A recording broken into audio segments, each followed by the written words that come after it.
Hi, my name is Thomas. I am a program manager in the Azure Cosmos DB team. And today I am joined by my colleague Carolina, who is a program manager in the Azure Cache Redis team, for a session that's all about building modern applications with Cosmos DB and Azure Cache Redis. In this session, we will first look at the new serverless model that is now available on Cosmos DB. We will explore how serverless fits in the overall landscape of Cosmos DB models and how small workloads with light traffic are much more cost-effective when using serverless. Then, Carolina will cover Azure Cache Redis and common ways to use Redis to accelerate your application. She will share how Azure Cache Redis is becoming even more powerful through the integration of Redis Enterprise in partnership with Redis Labs. So let's dive in, and let's start with a quick introduction for those of you who are new to Cosmos DB. Cosmos DB is a NoSQL database service, which means that it is non-relational and horizontally scalable. Because it is fully managed, all the infrastructure is taken care of on your behalf. All you have to do is to use our APIs and SDKs. Talking about APIs, Cosmos DB is a multi-API database, so you can use it through our core API, but also through interop APIs that are compatible with MongoDB, Cassandra, Gremlin, and Azure Table Storage. Cosmos DB provides turnkey global distribution, making it very easy to make your data available in any Azure region. And it comes with high availability and guaranteed high performance covered by comprehensive SLAs. For those of you who have missed this announcement last month, we have just launched the preview of Azure Cosmos DB Serverless. This is a huge milestone for us, and we believe that Serverless will make Cosmos DB a lot more accessible when you're getting started with our service or need to run small applications. So, Serverless is a new capacity model that radically changes the way you use and consume your Cosmos DB resources. But for those of you who have been using Cosmos DB for a while, you may wonder, how does serverless fit in the overall Cosmos DB landscape? Now, to answer that question, let us rewind a little bit. The capacity model that has been available on Cosmos DB since the service launched is provision throughput, or provision capacity. This model requires you to plan for the capacity you will need and configure the throughput, the amount of throughput you expect the database to deliver to cover your application's requirements. So this is a model that delivers throughput, expressed in request units per second. So if I provision, for example, 5,000 request units per second, I'm guaranteed that this is the amount of throughput that will be available for my database operations, which is great for applications that get sustained traffic. The provision throughput model also comes with very strong guarantees over the latency and availability of your database. So in this model, the actual performance of your Cosmos DB resources is covered by our service level agreement, making it the best option for mission-critical workloads. Now, in most cases, the amount of requests that your application has to process changes over time. It's very common to get less requests at night or during weekends, for example. And this can lead to unused capacity if the amount of throughput you have provisioned is substantially higher than the throughput your application consumes. And that can be a concern because in this model, you get charged for the throughput you have provisioned, regardless of your actual consumption. So in situations where these variations are predictable, Cosmos DB lets you manually change the amount of throughput to make sure that the capacity you have provisioned matches your needs. This change can be done at any time by using the Azure portal.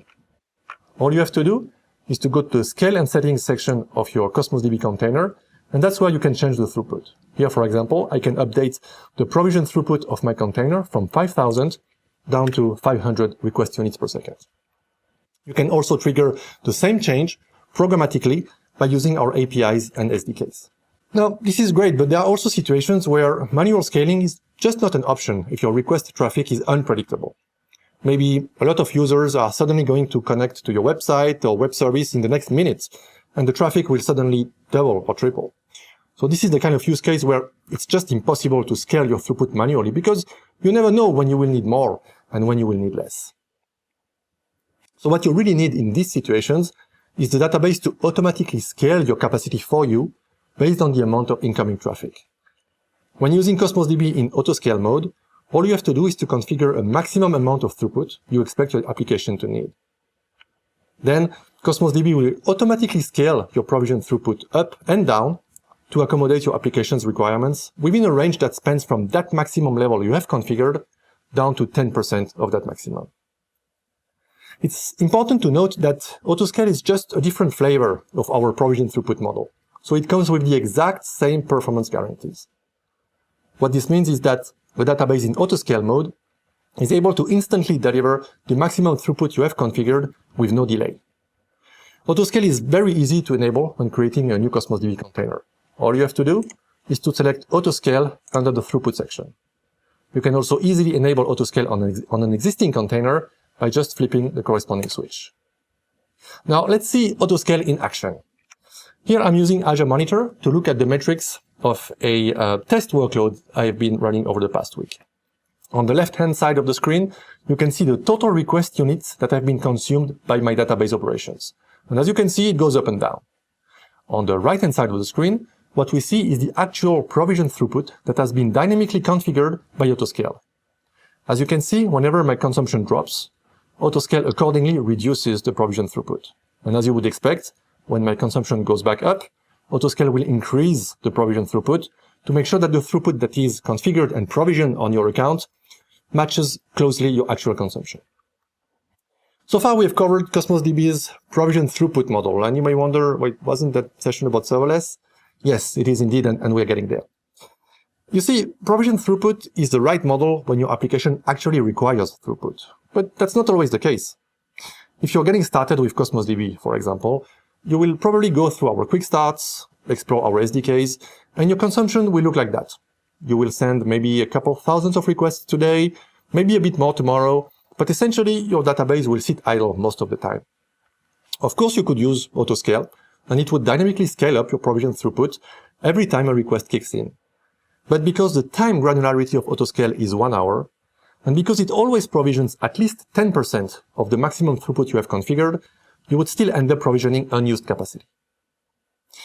So the bottom line is that it doesn't make sense to provision and pay for 5,000 request units per second when you're going to consume that many request units in an hour or maybe a day. The right model for these use cases is a consumption-based one that only charges you for the request units consumed by each of your database operations. And that's exactly what Serverless delivers. Serverless is a full consumption-based model, so you only pay for the request units consumed by your requests and the storage consumed by your data. This means that there is no minimum cost when using Serverless. You only pay for what you use. This makes Serverless the ideal model when you get started with Cosmos DB or tackle a new project with some development or testing activities. And it's also a very good fit for small applications with light traffic. To use Cosmos DB in Serverless mode, all you have to do is to create a new Cosmos DB account and select Serverless here under the capacity mode. Once your new Serverless account is created, any container you will create in that account is going to be a Serverless container. So Serverless containers have the same capabilities as provision throughput ones. So you're going to read, write, and query your data the exact same way. The only difference is that when you create a new Serverless container, you don't have to configure any throughput. There is actually another difference, and a pretty big one, but I think I already mentioned it. The cost of your Serverless resources will only depend on your consumption. Here, for example, we are looking at one of my Serverless accounts that I have created a couple of days ago. And as you can see, I have already issued more than 500,000 requests on that account. Now, if we look at the cost analysis of the portal, of the Azure portal, we can see that for that very same account, I've only got billed 76 cents so far. Serverless is available right now in preview on Cosmos DB's core API. The easiest way to get started is to go to aka.ms/cosmos-serverless, where you will find our documentation. Also, I'm very excited to announce today the upcoming support for the complete range of Cosmos DB APIs. This means that very soon, you will be able to use our APIs for MongoDB, Cassandra, Gremlin, and Table in serverless mode as well. We really can't wait to see what you're going to build with Azure Cosmos DB Serverless. And please, feel free to share any feedback you may have about this new model using the email address you will find in our serverless documentation. We really want to know what's your serverless experience and make sure it makes Cosmos DB more accessible and more cost-effective for you. Now, over to Carolina to tell us more about the new enterprise tiers available with Azure Cache for Redis. Thank you so much for that introduction, Thomas. I am so excited to be here today to talk about Azure Cache for Redis and how we can help scale your cloud app. we'll be going through the common ways to use Redis and how Azure Cache for Redis is becoming even more powerful through the integration of Redis Enterprise in partnership with Redis Labs. Since we'll be talking a lot about Redis, let me start with a brief overview. Redis is our favorite open source cache. It works great as a cache because it is extremely fast at retrieving and storing data. And that speed comes from the data being stored in memory rather than on disk. Redis supports common data structures such as strings, lists, maps, sets, sorted sets with range queries, geospatial indexes with radius queries, and streams. So how does this all come together with Azure? Well, we're all familiar with Azure and know the benefits of our fully orchestrated service, such as Azure being replicated and highly available so you can host your apps with confidence. Azure is secure and compliant, which helps you meet industry requirements. And with the addition of Redis, which is extremely performant and has tremendous throughput, and Redis being the most loved data store in Stack Overflow's developer survey results 4 years in a row, you get this simple yet powerful integration to accelerate your app when you bring together Azure and Redis. To highlight a few of the main advantages, I'd like to start by mentioning we're a managed Redis service on Azure. With Azure Cache Redis, you can create applications on Azure that handle millions of requests per second at down to sub-millisecond latency. Not to mention, it complements App Service, Kubernetes, and Azure databases. And you can develop apps to help you achieve critical scale with ease at a lower cost than you'd be paying otherwise. Overall, it's your app faster and cheaper. A couple use cases that can be beneficial for your application are distributed caches to scale read and write throughput of your data tier, Session Store to quickly save, retrieve, and update web session data, Message Broker for standard publish and subscribe functionalities, Cloud Migration to migrate from on-prem Redis to Azure Cache for Redis, and Gaming Leaderboard to see the latest stats on a game. Today, though, we'll be taking a deep dive into the first two. For use case 1, we'll be covering distributed caches. There are many different types of caching, but the goal is the same: to improve the performance of a system by copying frequently accessed data to storage, which is the cache in our case, which has lower latency and higher throughput than a primary data store. Caching can significantly improve response times for applications and lower costs by reducing the number of servers needed to handle loads. To give you an idea of this, imagine you're hosting a large conference and you're expecting to have a lot of traffic once tickets open up for early bird, or maybe during the event when people are trying to find the sessions they're interested in. You're going to have a major spike of traffic during this time, and this is where distributed caches can lighten the load on the database. Another example is serving commonly accessed data to users, like inventory or pricing data. Take Chipotle here. They've been using Azure Cache for Redis to improve their website performance with reliable in-memory caching to handle the demand of lunch so you can order your delicious burrito bowl instantly. And yes, I know guac is extra. To help illustrate this use case, take a look at our architecture. Here you can see how whether you're browsing via a mobile device or computer, Azure Cache for Redis is being used as a look-aside cache to pull that frequently accessed data, which ultimately gives you a quicker result. So to summarize, what you're gaining by using a distributed cache is your application will be sped up by millisecond or faster response times, which is great when you're handling spikes in traffic like we talked about.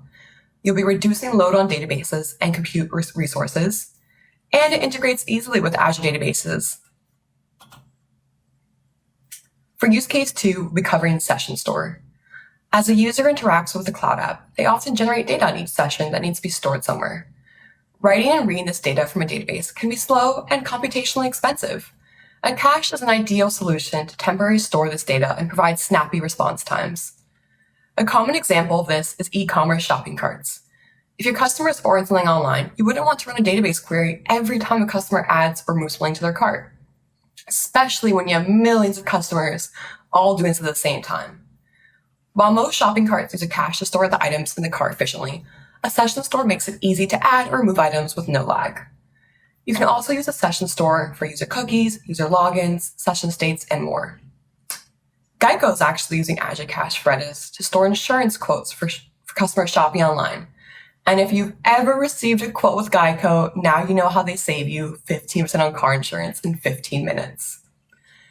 In the architecture diagram, you can see how this works. Essentially, browser data goes through an Azure web app instance, which goes to Azure Cache Redis to improve the performance of your application by increasing its responsiveness and enabling it to handle increasing loads with less web compute resources. With this use case, I like to emphasize you can handle hundreds of thousands of simultaneous users on your application. This is great when your online store is having a sale and everyone's trying to buy the same item. With built-in replication options, you're also looking at maximum reliability. Finally, this is another area where you'll be saving money and be able to scale at ease. At this point, you're probably wondering, how can you bring Azure Cache Redis to your app? Well, currently we have 3 tiers, Basic, Standard, and Premium, to help accelerate your app. And we are so excited to announce the public preview of Redis Enterprise, which will bring 2 additional powerful tiers, Enterprise and Enterprise Flash. For our Enterprise tier, you'll be able to get up to 1 terabyte of memory space, active geo-replication, and zone redundancy. For our Enterprise Flash tier, you also get even greater memory size, going up to 15 terabytes. And now we're also introducing Private Link for all tiers, so that you can get straightforward network isolation instead of using VNet injections. The last thing to note is that our Enterprise Flash tier offers Redis on Flash, and our Enterprise tier offers 3 amazing Redis Lab modules. With Redis Labs modules, your application now has enhanced functionalities. Redis Bloom is a probabilistic data structure to check for item membership in a highly memory-efficient way. Redis Bloom uses Bloom filters for this. What the filter does is it goes through a set of data and tells you if the item is definitely not in the set or if it's probably in the set. This allows an 8-time improvement in latency to Redis sets. The next module, Redis Search, uses secondary indexing, and it is a distributed real-time search engine. Redis Search is a feature-rich, supporting powerful capabilities including ranking, Boolean queries, geofilters, and more. And did I mention that Redis Search has no indexing delay? And finally, Redis Time Series is a time series data structure to ingest and query millions of samples and events. This is great for long-term data that has a small footprint of memory, yet doesn't impact performance. On the Azure Cache for Redis Enterprise Flash tier, you get access to Redis on Flash. Redis on Flash databases extend your DRAM capacity with SSD and persistent memory to store significantly more data with fewer resources. This ultimately reduces the cost for you. To give you an idea of this, you'll have 10 times larger caches at an overall lower price per gigabyte. Over the next couple months, we'll be seeing some exciting updates and several new features going to public preview in GA. We'll have private links, so you can connect to your caches more securely. We'll have zone redundancy, so you can ensure higher availability and resiliency. And you can also now view your data in your cache through our Azure Cache Redis VS Code extension. And by October, our enterprise tiers and several other exciting features that we just talked about will be available, along with all of our caches migrating to Redis 6.0. By early 2021, all these features will be generally available.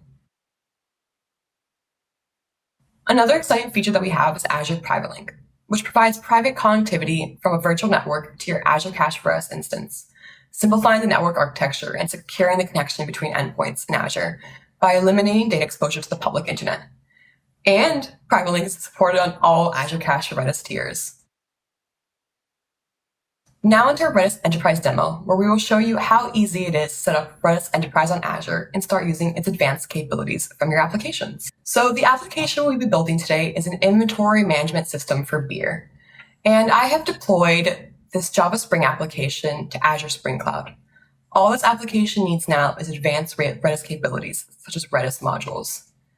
So in the Azure portal, we're going to go ahead and create a new Redis Enterprise cache instance. So we go ahead and fill out the information. And here's where you can see all the different pricing for our caches. You can see all the different tiers that we have available. So there's that really powerful one that we talked about, the S3 Enterprise SSD, which is a 1.5 terabyte cache of replication. So there's a ton of great options for you here to pick from. But for this demo, let's actually go ahead and pick an Enterprise DRAM E2 8GB cache that also has replication. And so remember those really cool Redis modules I talked to you about from Redis Labs? Well, here in the Advanced tab is where you would go ahead and enable those. You would go right over here and choose which one you want. For my application, I'm looking for some search functionality, so I'm going to go ahead and pick Ready Search. So we're going to go ahead here, make an overview and make sure that everything here looks good. Go ahead and create it. So while that's being created, I want to also re-mention that, remember, Redis 6.0 will be supported, which brings entirely new functionalities such as Redis streams. And with our partnership with Redis Labs, your experience of creating, paying, and receiving support will be completely seamless. While Azure runs the service, you are directly engaged with Redis Labs and their fantastic support for Redis. We are also working to make it easy for Azure customers to consume Redis Enterprise using their existing credits and enterprise agreements. So overall, it's a really great experience for anyone who has was running it on-prem before. So now we are going to wait for this deployment to go underway. So while this deployment's underway, I want to show you how you can work with Redis Enterprise just like any other Azure service. So now you can use Azure Resource Manager templates to set up fully managed Redis Enterprise along with the rest of your infrastructure. You can also use Azure CLI and Terraform to create and manage the lifecycle of your caches. Since this deployment is going to take a couple minutes, let's actually use an instance that I've already created before this. Okay, so yeah, it's an enterprise tier cache with Redis Enterprise, and it has the search module enabled, as you can see here. So you can use capabilities such as Azure RBAC to manage access to this cache, and you can monitor your caches using Azure Monitor without having to do any additional setup. You can also import and export your data through here. And now because Redis Enterprise is part of Azure, we can easily integrate into our application by using native bindings, such as the ones provided by Spring Cloud Service. So you can go right over here. So let's go ahead and create a service binding.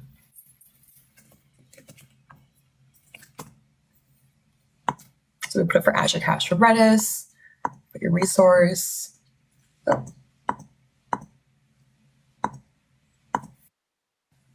So this is really awesome because as you can see with service bindings, there are no connection strings to remember and key management is automatic. So let's go ahead and create that service binding. You can also use this cache with other tools available on the Redis ecosystem. To do this, you'll be needing the access key, which can be found in the Azure portal or through your CLI. So right over here. And then we can also use the ecosystem of tools around Redis with Redis Enterprise on Azure. For example, I can use Redis Insight to view and query my cache outside my application. And you can use tools, this is the memory analysis to get an overview, or to even get recommendations on how to optimize your cache. So let's go back to our application and see what beer we have available for us. So what you're going to do is in your application here, you can copy that URL here and then load it right through over here. So here's our really awesome application where you can pick any beer that you're interested in. Not sure what you're in the mood for, but I can totally go for a stout right now. So I'm going to go for that. And looks like there's a lot of really great options. I think I'm going to go for this cream stout over here. And it looks like there's a couple available in the greater Miami area. So I will go ahead and maybe do that later. So then, as you can see, with the integration, it extends beyond resource provisioning and management to monitoring and using Redis Enterprise with other Azure services. With this integration, we have brought the best of Redis Enterprise together with Azure, the best cloud platform for developers. And we are so excited about this partnership and look forward to the amazing apps that developers will be building with Redis on Azure. That was our demo, and I hope you enjoyed that. And thank you on behalf of the entire Azure Cosmos DB and Azure Cache Redis team. I hope you are as eager as we are to try our new capabilities on Cosmos DB and Azure Cache Redis. To learn more about our products, I encourage you to check out the following links listed. Let's also stay connected on Twitter and follow @Azure Cosmos DB and @Azure Redis today. Thanks again, everyone.